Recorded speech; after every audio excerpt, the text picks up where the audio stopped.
fisiologi indera penglihatan. Pertama kita akan membahas dulu tentang anatomi. Anatomi indera penglihatan secara singkatnya dapat kita artikan sebagai struktur tata letak. Seperti ini membahas tentang tata letak. Yang pertama kita lihat dulu bagian luar. Bagian luar itu ada bulu mata. Bulu mata ini yaitu rambut-rambut halus yang terdapat di tepi kelopak mata. Kemudian alis mata. Alis mata itu rambut-rambut halus yang terdapat di atas mata. Kemudian yang ketiga yaitu kelopak mata merupakan dua lipatan atas dan bawah kulit yang terletak di depan bulbus okuli. Kemudian kita lihat bagian dalam. Bagian dalam anatomi indera penglihatan itu ada yang pertama itu konjungtiva. Konjungtiva adalah membran tipis bening yang melapisi permukaan bagian dalam kelopak mata dan yang menutupi bagian depan sklera atau bagian putih bawah mata. Kemudian kita lihat yang kedua itu ada sklera. Sklera ini tadi kan setelah Anda jelaskan yaitu ini merupakan bagian putih yang ada di bola mata. Kemudian kornea. Kornea merupakan selaput yang tembus cahaya. Melalui kornea inilah kita dapat melihat membran pupil dan iris. Selanjutnya kita masuk ke fisiologi indera penglihatan. Fisiologi indera penglihatan dapat kita artikan sebagai fungsi. Seperti di sini kita akan membahas tentang fungsi indera penglihatan. Pertama kita lihat dulu dari bagian luar. Bagian luarnya yaitu pertama bulu mata. Fungsi bulu mata ini apa? Yaitu untuk melindungi mata dan dari benda-benda asing. Kemudian alis mata. Alis mata ini berfungsi untuk mencegah masuknya air atau keringat dari dahi ke mata. Kemudian yang ketiga itu kelopak mata. Kelopak mata ini berfungsi sebagai pelindung mata sewaktu-waktu kalau ada gangguan pada mata. Kemudian kita lihat dari bagian dalamnya. Bagian dalam fisiologi indera penglihatan yaitu konjungtiva yaitu bertugas melindungi kornea dari gesekan, memberikan perlindungan pada sklera dan memberi pelumasan pada bola mata. Kemudian yang kedua sklera. Sklera ini berfungsi untuk apa? Jadi sklera ini berfungsi untuk melindungi bola mata dari kerusakan mekanis dan menjadi tempat melekatnya otot mata. Kemudian kornea. Kornea ini berfungsi untuk apa? Yaitu sebagai pelindung mata agar tetap bening dan bersih. Kornea ini dibasahi oleh air mata yang berasal dari kelenjar air mata. Bagian bola mata. Mata berbentuk bulat dengan sedikit tonjolan di bagian depan. Bagian yang bisa terlihat dari luar hanyalah setengah bagiannya saja, yaitu kornea, iris, pupil, sklera, dan konjungtiva. Mata dilindungi oleh kelopak dan bulu mata. Ketika berkedip, kelopak mata juga membantu melumasi permukaan mata dengan air mata. Bagian-bagian depan mata. Yang pertama, kornea. Kornea adalah kubah pelindung transparan yang berada di depan bola mata. Kornea berfungsi memfokuskan cahaya sebelum diterima oleh lensa mata. Kornea tidak memiliki pembuluh darah dan sangat sensitif terhadap rasa sakit. Yang kedua, iris. Ini adalah bagian yang menentukan warna mata kita. Iris bertugas mengatur cahaya yang masuk ke mata dengan mengubah ukuran pupil mata. Selanjutnya, pupil. Di bagian tengah iris, kita akan melihat sebuah lengkung kecil berwarna hitam yang disebut pupil. Bagian inilah yang menentukan seberapa banyak cahaya yang masuk ke mata. Selanjutnya, sklera. Bagian putih mata kita dinamakan sklera. Bagian ini berfungsi sebagai dinding keras yang melindungi jaringan mata lain yang halus. Sklera dikelilingi oleh 6 otot. Otot-otot ini bertugas menggerakkan bola mata baik ke atas, ke bawah, ke kiri, ke kanan, bahkan berputar, tanpa kita harus menggerakkan kepala kita. Selanjutnya konjungtiva.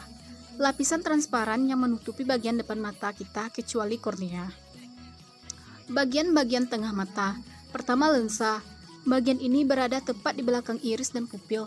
Bening, tidak berwarna dan berbentuk lonjong. Lensa berfungsi membiaskan cahaya yang masuk dan memfokuskannya ke retina. Selanjutnya rongga vitreus. Rongga ini membentang dari bagian belakang lensa hingga dinding belakang bola mata dan dipenuhi oleh cairan bening mirip gel yang disebut vitreous. Selanjutnya bagian belakang mata. Pertama, retina. Ini adalah lapisan pekat cahaya yang melapisi bagian dalam mata. Retina terdiri dari jutaan sel yang mampu menangkap cahaya yang melewati kornea dan lensa. Sel-sel khusus ini terdiri dari sel batang dan sel umumnya. Mata manusia memiliki sekitar 125 juta sel batang yang dibutuhkan untuk melihat cahaya redup. Sebaliknya, Kerucut diperlukan untuk melihat cahaya, terang, dan warna. Jumlah sel kerucut pada mata adalah sekitar 6-7 juta. Cara kerja retina hampir menyerupai roll film pada kamera. Selanjutnya, makula.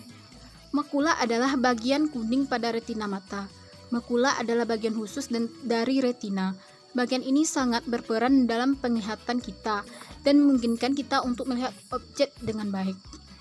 Selanjutnya, saraf optik. Bagian ini berfungsi membawa semua informasi visual dikumpulkan oleh retina ke otak kita.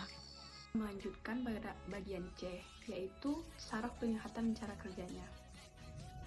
Nervus opticus dari mata kanan dan mata kiri dari bola mata akan saling bersilangan pada suatu tempat yang dinamakan chiasma opticus. Persilangannya bersifat partial crossing. Hanya nervus opticus bagian tengah yang saling menyilang, sedangkan nervus opticus bagian tepi tidak menyilang. Dari chiasma opticus, saraf opticus atau saraf penglihatan melanjutkan diri sebagai tractus opticus. Secara anatomi fisiologi, tractus opticus berbeda dengan nervus opticus. Nervus opticus memiliki unsur-unsur pada saraf yang berasal dari suatu bola mata.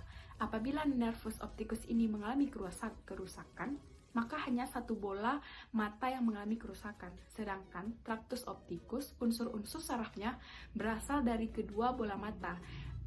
Bila ini mengalami gangguan, maka kedua bola mata seseorang tersebut akan mengalami kerusakan.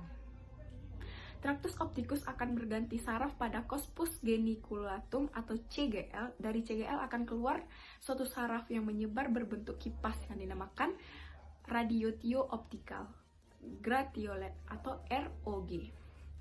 Akan berakhir di otak pada korteks cerebri occipitalis area Brodmann 17, 18, 19 pada visura calcarina. Proses penglihatan pada manusia. Agar cahaya atau benda yang dilihat dapat sampai ke retina, maka cahaya harus melalui kornea mata. Kemudian akan diteruskan ke aqueous humor. Setelah itu, cahaya diteruskan ke pupil, lensa, dan vitreous humor. Barulah cahaya sampai ke retina. Di retina terdapat saraf optik yang merupakan reseptor cahaya pada mata. Dari saraf optik dilanjutkan ke otak dan otak akan mengolah cahaya tersebut sehingga kita dapat melihat suatu benda. Peran daripada mata yang pertama yaitu melihat.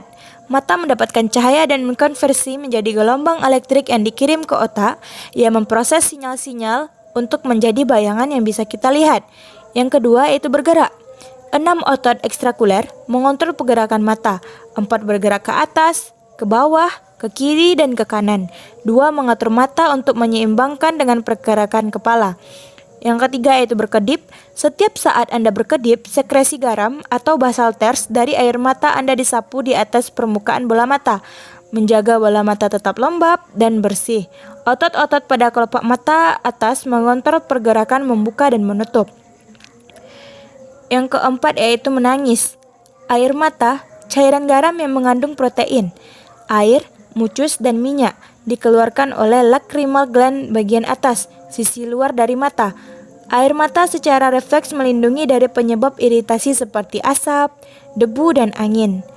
Air mata karena emosi adalah sebuah respon dari rasa sedih atau bahagia. Ada sebuah teori bahwa air mata yang baik bisa sadar membantu tubuh lebih kuat dari racun dan zat merugikan. Selanjutnya fungsi mata yaitu melindungi. Mata diset pada rongga di tengkorak untuk melindungi dari cedera bulu mata, dan kelopak mata menjaga dari debu dan kotoran. Alis mata dibentangkan untuk mengalihkan keringat masuk ke mata Anda. Kelainan atau gangguan pada indera penglihatan. Cara pemeriksaan ketajaman penglihatan. 1. Gangguan pada indera penglihatan. 1. Rabun dekat atau hipermetropi. 2. Rabun jauh atau miopi. 3. Buta warna. 4. Rabun jauh dekat atau rabun tua atau presbiopi. 5. Astigmatisme atau silinder. 2. Cara pemeriksaan ketajaman penglihatan. Anda akan diminta untuk duduk atau berdiri dengan jarak 6 meter dari katus snellen. Tutup salah satu mata Anda dengan menggunakan tangan. Dokter atau ahli optik akan memeriksakan mata kiri dan kanan secara terpisah. Saat tes mata dimulai, Anda diminta membaca huruf dari baris paling atas ke bawah hingga Anda tidak mampu lagi membaca huruf pada baris tersebut.